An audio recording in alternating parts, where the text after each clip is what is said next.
Update क्या है, इसके लिए आइए सीधा रुक कर लेते हैं। हमारे संवाददाता राम मनोज हमारे साथ जुड़ चुके हैं। राम मनोज, इस वक्त क्या स्थिति है? रेस्क्यू ऑपरेशन कैसे चल रहा है? कोई उम्मीद कि कुछ घंटों के बाद इन 40 मजदूरों को बाहर निकाला जाएगा या लंबा वक्त लगेगा? अभी बड़ा अपडेट यही कहा जा सकता है कि अभी फिलहाल रेस्क्यू ऑपरेशन जारी है, लेकिन जिस तरह से मुख्यमंत्री पुष्कर सिंह धामी ने थोड़ी देर पहले टनल में जाकर के जायजा लिया, अधिकारियों से बातचीत की और जो स्ट्रेटजी अपनानी है, जिस टेक्नोलॉजी का इस्तेमाल किया जाना है, उसको लेकर के भी विचार मंथन हुआ है।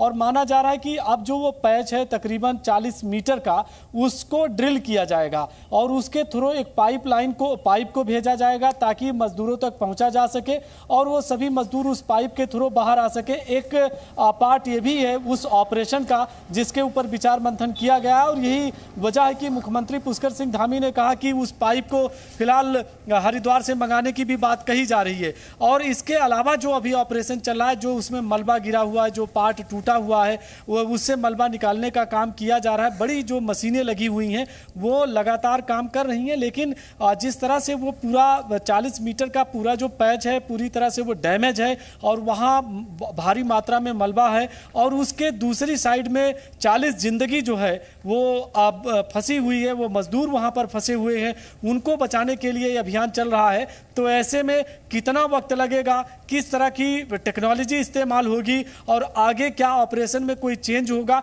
ये देखना होगा। इस पर वक्त के लिए थोड़ा सा इंतजार करना पड़ेगा, लेकिन एक बात जरूर कही जा सकती है कि ये 30 घंटे से ज़्यादा का वक्त गुजरा है।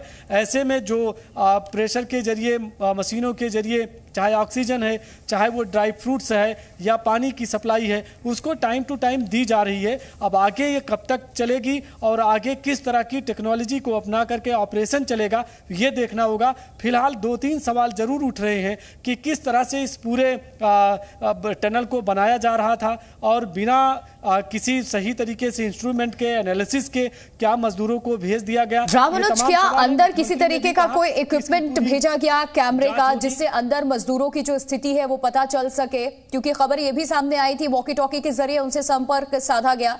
अगर भीतर सिचुएशन क्या है उस चीज को आप देख पाए तो बेहतर समझ पाएंगे।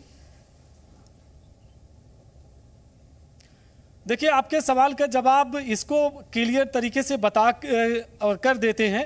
पहला यह है कि 200 मीटर तक का जो पूरा एंट्री का पैच है वो खाली है, वहाँ मशीनें चलती हैं और उसी पैच के पास से ही जो पाइपलाइन है जिसमें प्रेशर मशीनें लगी हुई हैं उसके ही थ्रू सब कुछ जा रहा है। तो अभी फिलहाल ना तो उत्तराखंड सरकार की तरफ से और ना ही डिस्ट्रिक्ट एडमिनिस्ट्रेशन ने यह कहा कि किसी कैमरे को भेजा जाएगा या उसके थ्रू वो उन तक पहुँचने की कोशिश करेंगे। वॉकी टॉकी के जरिए जरूर बातचीत हुई है। 2 पाइपलाइन है जिनका पहले इस्तेमाल सिर्फ पानी के लिए किया जाता था, अब एक पाइपलाइन से ऑक्सीजन को भेजी जा रही है और दूसरी पाइपलाइन से जो ड्राई फ्रूट्स या खाने के सामान है उसको भेजा गया, थोड़ा पानी की भी सप्लाई की गई। तो इस तरह से है और वो जो पूरा पैच है यानी कि उस मुहाने से लेकर के और मजदूरों तक की जो दूरी है वो तकरीबन 270 से 280 मीटर की दूरी है और जो मजदूर फंसे हैं और जहां तक सफाई हुई है उसमें अभी 40 मीटर का गैप था और यह माना जा रहा है कि 7 से 8 घंटे के बाद एक तस्वीर साफ हो सकती है कि आखिर वो पैच कितना साफ हुआ है और अभी मजदूरों तक पहुंचने में और कितना लंबा वक्त लग सकता है।